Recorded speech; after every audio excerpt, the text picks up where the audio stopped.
இல்லை எல்லாருமே இப்போ நேற்று நம்முடைய தோழமை கட்சியை சார்ந்திருக்கிற அம்மையார் அக்கா பிரேமலதா விஜயகாந்த் பேசும்போது சொன்னாங்க இல்லையா, இது மாதிரி ஒரு சட்டமன்றங்கிறது சட்டமன்றமாக இருக்கும், இது வந்து ஒரு சண்டை மன்றமாக இருக்கக்கூடாது. இது மக்களோட பிரச்சனைக்கு ஏன்னா நம்முடைய முதல்வர் என்ன சொல்கிறாங்கப்பா, எங்களை அன்பாக ஆசையாக கொண்டு வந்து இங்கே உட்கார வச்சுருக்காங்க. அந்த அன்புக்கும் ஆசைக்கும் என்ன அர்த்தம்னா, மக்கள் வந்து எங்களுக்கு ஏதாச்சும் நீங்கள் நல்லது செய்வீங்க அப்படிங்கிறதுக்காக உட்கார வச்சுருக்கேன் அவரே சொல்கிறார். ஆனால் அவருடைய இயக்கத்தை சார்ந்திருக்கின்ற பல்வேறு அமைச்சர்கள் கேட்குற நம்முடைய மாண்புமிகு எதிர்க்கட்சி தலைவர் சொல்கிற மாதிரி நாங்கள் ஒன்று கேள்வி கேட்டோம்னா நாங்களே அசர்ற மாதிரி அவங்க ஒரு பதில் சொல்கிறாங்க. டு த பாயிண்ட் யாருமே பேச மாட்டேங்கிறாங்க. சரி, இப்போ இனிஷியலாக வந்து அவங்க வந்து இப்போ ஒரு புதுசாக இப்போ தான் சட்டமன்றத்துக்கு வந்துருக்கு, ஃபஸ்ட் டைம் உள்ளே வந்திருக்காங்க, ஃபஸ்ட் டைமே அமைச்சராக இருக்கிறாங்க அப்படின்னா கொஞ்சம் எக்ஸ்பீரியன்ஸ் தேவைப்படுது, அவங்க இது பண்ணிட்டு வரலாம். பட் எத்தனை நாளுக்கு இந்த எக்ஸ்பீரியன்ஸ் வரப்போது? இன்றைக்கி ஒட்டுமொத்தமாக நம்முடைய அக்கா பிரேமலதா விஜயகாந்த் அவர்கள் சொல்கிறது போல் ஒட்டுமொத்தமாக மக்களே என்ன சொல்லிட்டாங்க, நாங்கள் ரொம்ப ஆர்வத்தோடு நாங்கள் சட்டமன்ற கூட்டத்தோடு நாங்கள் பார்த்துட்டே இருந்தோம். ஆனால் எதுக்கெடுத்தாலும் இந்த மாதிரி சண்டே வம்பு இழுக்கிற மாதிரியே இந்த ஆளுங்கட்சி செய்கிறதுனால நாங்கள் இப்போ பார்க்கறதே நாங்கள் நிறுத்திட்டோம் அப்படிங்கிற ஒரு சூழ்நிலை தான் இருக்கின்றது. எந்த ஒரு துறையை எடுத்தாலும் நாங்கள் இப்படி பண்ணி போகிறோம், நாங்கள் அப்படி பண்ணிட்டு போகிறோம் அப்படின்னு ஆளாளுக்கு சொல்லிட்டு இருக்காங்க தவிர ஒரு மானிய கோரிக்கை அப்படின்னு வரும்பொழுது முதல்ல மானிய கோரிக்கை சார்ந்திருக்கின்ற அந்த விவாதத்தில் பங்கு பெற்று அதில் இருக்கக்கூடிய சாதக பாதங்கள் என்ன, நாங்கள் எங்கள் ஆட்சி நாங்கள் எப்படி பண்ணணும், நீங்கள் இப்படி செஞ்சுட்டு இருக்கிறீங்க, இன்னும் கூடுதலாக இப்படி செஞ்சால் நல்லாயிருக்கும்னு ஒரு விவாதம் பண்ணிவிட்டு அதுக்கப்புறம் தான் அறிவிப்பே அறிவிக்கணும். ஆனால் எடுத்தோடனே நாங்கள் வந்து அறிவிப்பை அறிவிச்சிடணும், அதன் பிறகு நாங்கள் வந்து செயல்படுறோங்க. அறிவிப்பை அறிவிச்சுட்டு அதில் விவாதம் பண்ணுறது நீங்கள் அறிவிப்பை ப்ராப்பராக இம்ப்ளிமெண்ட் பண்ணிட்டீங்களா, எக்ஸிக்யூட் பண்ணிட்டீங்களா அப்படிங்கிறத அடுத்த மானிய கோரிக்கையில் அதை சார்ந்து விவாதிப்பாங்க. அதனால் முதல்ல விவாதம் போனதுக்கு பிறகு தான் அறிவிப்பு போகணும். ஸோ இந்த மாதிரியான சில புரிதல்கள் இல்லாத இருக்கிற ஒரு சூழ்நிலையாகத்தான் பார்க்கிறது. எதுக்கெடுத்தாலும் ஒரு சண்டை போட்டு ஒரு ஒரு நிலையை பேசக்கூடிய நிலையை இப்போ வந்து நேபாளத்துலேயும் பார்த்திங்கன்னா ஒரு மிகப்பெரிய ஒரு சோகத்தை வந்து நம்ம திருச்சி மாவட்டத்தில் கூட அவங்க மாட்டிட்டு கொஞ்சம் சேஃபாக இருக்கிறதா கூட சொல்லியிருக்கிறாங்க. அதை சார்ந்த எதிர்கட்சி மற்ற கட்சிகள்லாம் வந்து தங்களுடைய கருத்துக்களை சொன்னதுக்கு பிறகு ஆளுங்கட்சியை சார்ந்திருக்கோம், ஆமாங்க நாங்கள் இந்த நடவடிக்கைலாம் நாங்கள் எடுத்துருக்கிறோம் அப்படின்னு சொல்லுவது தான் சரியாக இருக்கும். ஏன்னா நாங்கள் பேசும்போது 2-3 பாயிண்ட்ஸ் கூட நாங்கள் சொல்லலாம். ஆனால் நீங்கள் பதில்னு சொல்லிட்டீங்கன்னா நீங்கள் ஒரு ப்ரீசெட் மைண்டோட வரீங்க. நீங்கள் அவ்வளோ இதெல்லாம் பண்ணியாச்சு, முடிஞ்சு வச்சு நாங்கள் எல்லாம் பண்ணிட்டோம் அப்படின்னு. இப்போ மன்ம எதிர்கட்சியில் என்ன சொல்கிறார், இதுக்கு ஒரு டீம் அமிச்சிங்களா, அங்கே இது வரைக்கும் எத்தனை பேர் போயிருக்காங்க, அப்புறம் நேற்று பார்த்தீங்கன்னா ஒரு 4 அமைச்சர்கள் நாங்கள் அனுப்பிச்சுட போகிறோம் அப்படின்னு அந்த செய்தி வருது இல்லையா.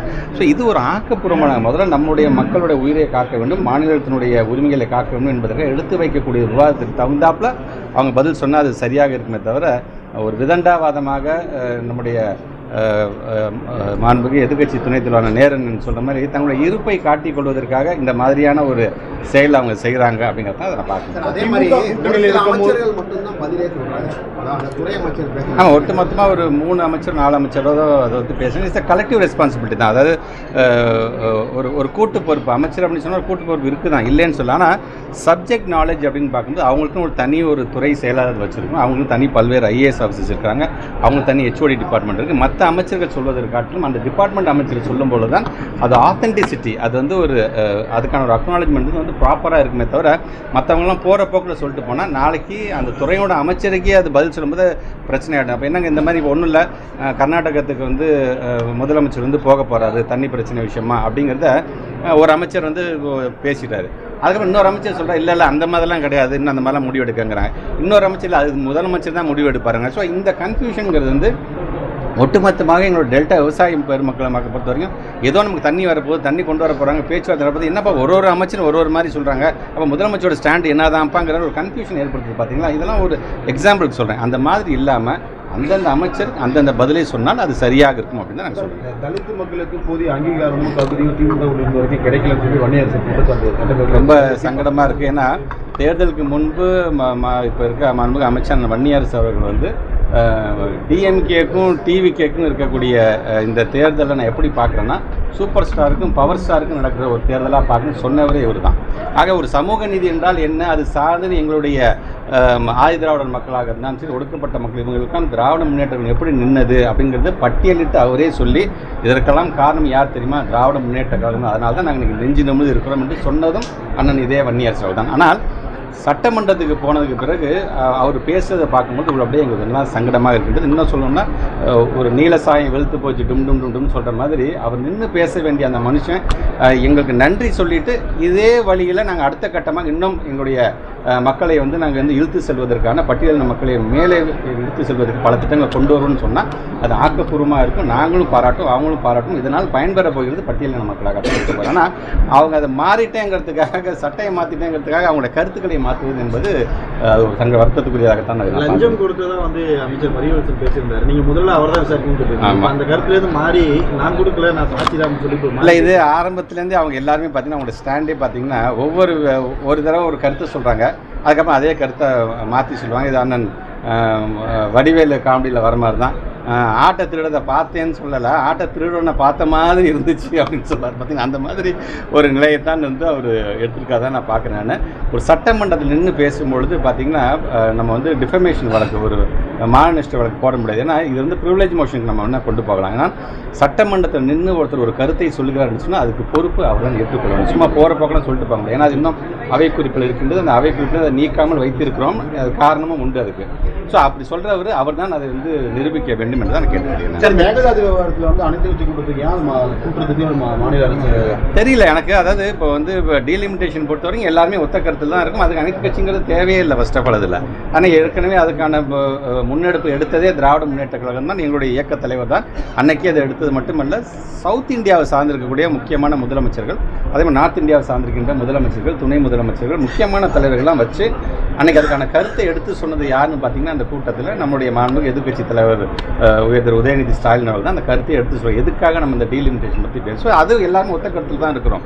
அதற்கு அனைத்து கட்சி கூட்ட வேண்டும் அவசியம் இல்லை. மாநில உரிமைகளை கண்டிப்பாக காக்க வேண்டிய ஒரு சூழ்நிலை நம்ம எல்லாத்துக்குமே இருக்கிறது தான். ஆனால் அதெல்லாம் விட்டுட்டு இன்றைக்கி இருக்கக்கூடிய வாழ்வாதார பிரச்சனையாக கூட எனக்கு தண்ணி பிரச்சனை, எனக்கு தண்ணி சார்ந்து வர வேண்டியது, மேகதாதுவில் வந்து அணை கட்ட போகிறார்கள் என்று வரும்பொழுது அது சார்ந்து தான் அனைத்து கட்சி கூட்டம் போடணும். ஏன்னா கர்நாடகாவை சார்ந்தவங்க பார்த்திங்கன்னா முதல் நாளே பார்த்திங்கன்னா ஒரு அனைத்து கட்சி கூட்டத்தை அவங்க போட்டு தாங்கள் ஒற்றுமையாக இருக்கிறோம் அப்படிங்கிறது வந்து அங்கே இருக்கின்ற முதலமைச்சர் சிவகுமார் அவர்கள் வந்து அதை நிரூபிக்கிறார்.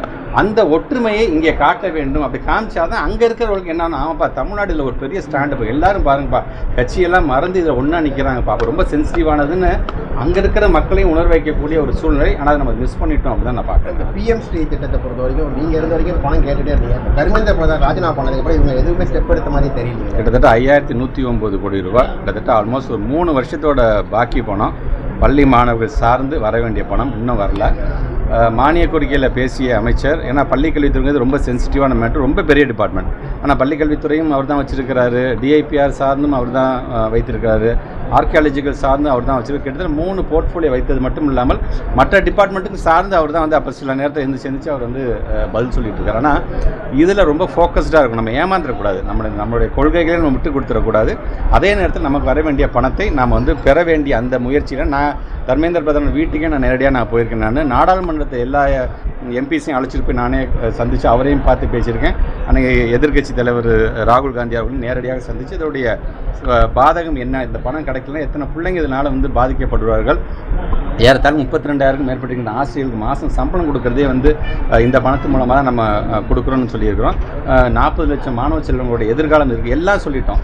ஆனால் மானிய கோரிக்கையில் இது சார்ந்து இதோடைய துறையுடைய அமைச்சர் அவர்கள் ஒன்றிய அரசு பாஜக அரசுங்கிற வார்த்தையை பயன்படுத்த மாட்டாங்க. ஒன்றிய அரசு பாஜக அரசு நம்முடைய தமிழ்நாட்டு மக்களுக்கு வர வேண்டிய 5109 கோடியை உடனடியாக விடுவிக்க வேண்டும் அப்படின்னு எந்த ஒரு விஷயத்தையும் சொல்லாமல் ரொம்ப சாதாரணமாக இந்த மானிய கோரிக்கையை அவங்க முடிச்சுட்டு போயிட்டாங்க அப்படி தான் பார்க்குறேன். மீண்டும் சொல்லிக்கிறேன், நம்ம இப்போ இருக்கக்கூடிய அந்த ஆளும் அரசாங்கத்தோடு சேர்ந்து எங்களுடைய தலைவர், எங்களுடைய ஸ்டாண்டுங்கிறது ஒன்றிய அரசு எங்களுடைய மாணவ செல்வங்கள் பயன்பெறுகின்ற அந்த பணத்தை, PMC பணத்தை எந்த ஒரு நிர்பந்தமும் இல்லாமல் அந்த பணத்தை நீங்கள் வந்து உடனடியாக ரிலீஸ் செய்ய வேண்டும் என்பது எங்களுடைய கருத்து. சார், வருங்கால பிரதமர் விஜய் அவருடைய ஆதரவாளர் தொடர்ந்து சோசியல் மீடியாவில் வந்து இல்லை, அது அவங்க தலைவர் அவங்க எப்படி வேணால் அவங்க சொல்லிக்கலாம், அது அவங்களுடைய இஷ்டம், அது அவங்களுடைய தலைவர் சார்ந்து. பட் என்னை பொறுத்த வரைக்கும் வருங்கால பிரதமர் என்று சொல்றதை காட்டிலும் இங்கே வருங்கால முதலமைச்சர் சொல்லி முதலமைச்சர் ஆகிட்டீங்க. நீங்கள் சொன்ன இந்த 6 சிலிண்டர் இப்போ 3 சிலிண்டர் ஆக்கிட்டீங்க, எல்லாத்துக்கும் கிடைக்கும், எந்த ஒரு கண்டிஷனும் இல்லாமல் கொடுக்கப்படும் சொன்ன நீங்கள் ஆண்டு வருமானம் 2.5 லட்சம் இருந்தால் மட்டும்தான் வழங்க முடியும் என்று சொல்லுகிறீங்க. நீங்கள் பஸ்ஸு சென்னையில் ஏறினா கன்னியாகுமரி வரைக்கும் பஸ்ஸில் நீங்கள் வந்து இலவசமாக போகலான்னு சொன்னீங்க. இன்னும் அதை பற்றியே நீங்கள் வாய் திறக்கல. இப்போ தான் ஸ்டார்டிங்காக கொஞ்சம் கொஞ்சமாக இது பண்ணுறீங்க நீங்கள். படித்த இளைஞர் உங்கள் வீட்டில் இருக்கிறாங்களா, கவலைப்படாதீங்க, அன்எம்ப்ளாய்டாக இருக்காங்க, 4000 ரூபா தரேன்னு சொன்னீங்க. இன்றைக்கும் இந்த 4000 பற்றி தெரியல. 2500 ரூபா நாங்கள் வந்து மகளிர் உரிமை தொகை தருவோம், ஒரு மாற்றத்தை தருவோம். நீங்கள் அதில் இருக்கின்ற கலைஞரை மட்டும்தான் நீங்கள் பேரை மாற்றிருக்கீங்க தவிர நீங்கள் சொன்ன அந்த 2500 ரூபாய் இன்னும் நீங்கள் வழங்கவில்லை. மீனவர்களுக்கு இடைக்கால நிதியாக 20000 ரூபாய் தருவேன் என்று சொன்னீங்க. இன்னைய வரைக்கும் அந்த 20000 நீங்கள் வந்து அதை பற்றியே இன்னும் நீங்கள் பேசாமல் இருக்கிறீங்க. அதனால் முதலமைச்சராக உங்களை தேர்ந்தெடுத்ததற்கு உங்களுடைய பணிகள் என்னவோ அது முதல்ல நீங்கள் நிறைவேற்றுங்க. அதுக்கப்புறம் நீங்கள் வந்து இந்தியா பிரைம் மினிஸ்டர் ஆனாலும் சரி, அமெரிக்கா ஜனாதிபதி ஆனாலும் சரி.